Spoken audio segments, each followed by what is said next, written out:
Good afternoon, this is Jeff with Sewer Tech Northwest. We're at 904 Broughton Way here in Woodburn. Located up on the roof. We're going to go down a 4-inch, looks like a 4-inch cast iron roof vent here.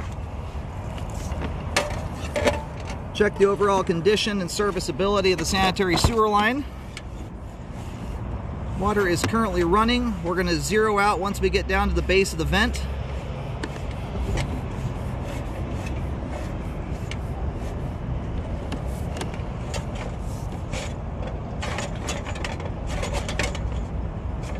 Alright, we're going to zero out here at the base of the vent stack. And off we go. Sounds like someone's had a little bit of a time getting their camera all the way out on this, so I'm hoping and praying I can make it happen here.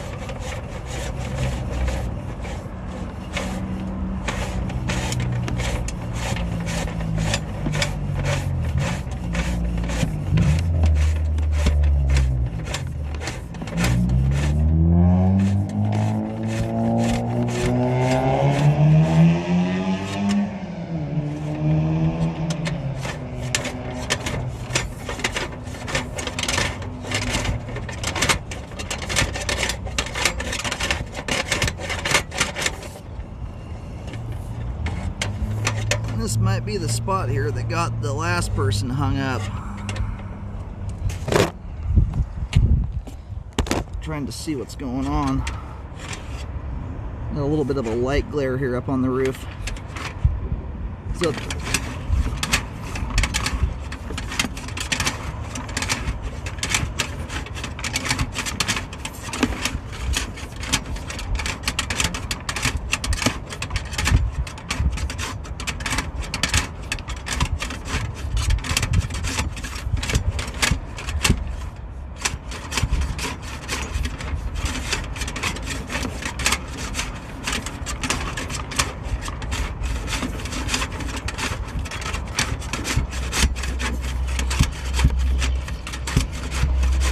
how you doing?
Alrighty, got the camera head located there.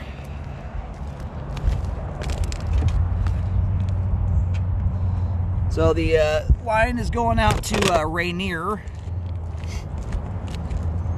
from the sounds of it, I think I got further than the last guy did. There's this little wooden gate deal, kind of the back right corner of the property. I am sitting right underneath the frame of that right now, just at maybe 1.5 feet or so from the street curb.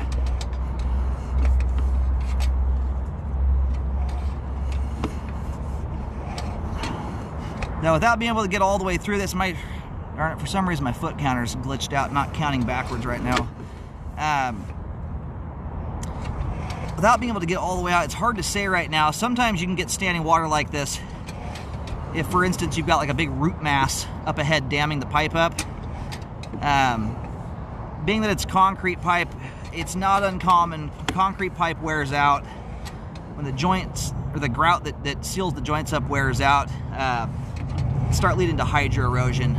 The joints can start sucking dirt through them and eroding the support out from underneath the sewer line, which will cause the line to belly. You end up with standing water in the pipe. And right now, realistically, I'm leaning more towards that probably being the case here.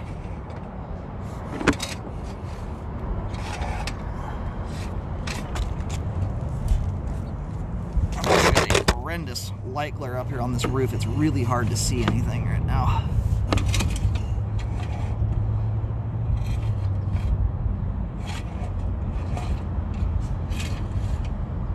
Okay, we're making a turn here.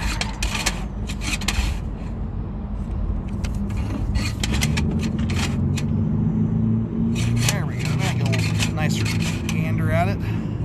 And what that appears to be there is transite concrete, which is also known as asbestos concrete. Rather than having aggregate rock in the mix, it has asbestos fibers. Typically speaking, the stuff holds up better than regular concrete does, especially the joints. The joints are usually Fernco, the rubber gaskets around them.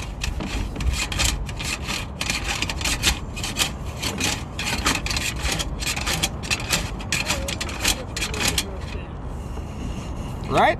Look at that thing. Looks... All right, I did put a paint marking down here. Getting about 5'7" deep there.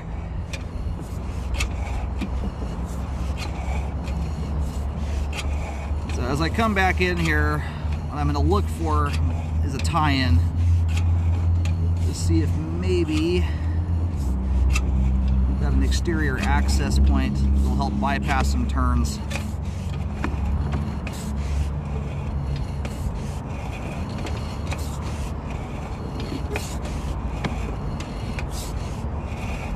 Now the one thing I'm not seeing a lot of, although I don't know that the home has been lived in a whole lot, I'm not seeing tons of debris buildup, but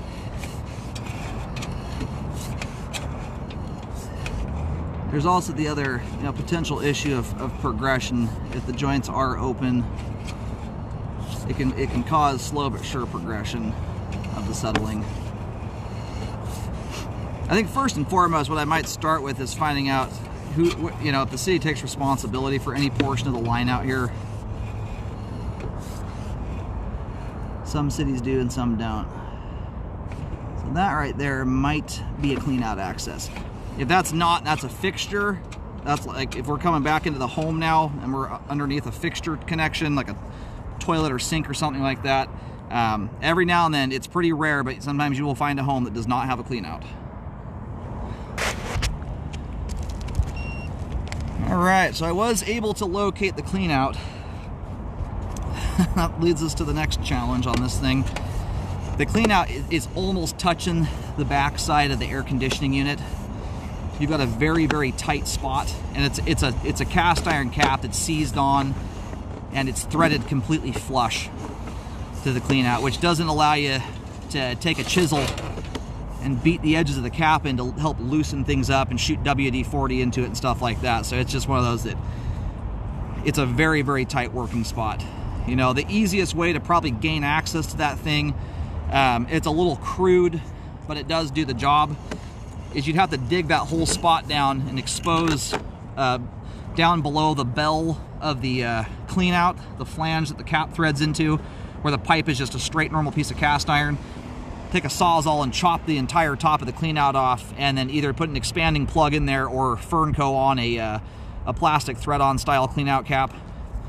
But I think with just the configuration this looks like it has from the clean-out onto the main, it doesn't seem out of reason to be able to scope this thing entirely from that point. So that's what I would suggest here, just to ensure that we don't have anything going up ahead. You either have a pretty decent amount of standing water in this thing. It's also possible what we were doing is pushing a massive debris through the line in front of us that was damming the pipe up. And that's what's hard, not being able to get to the main, to get any debris in front of the camera out of the way, is you're just not getting a full portrayal of the line here. The cast iron pipe leading up to the transite concrete, that stuff is in very fair condition for its age and intact. It has good slope and grade and flow, drains off completely. It's the transite concrete, that last portion of the line there, that's kind of the question mark right now.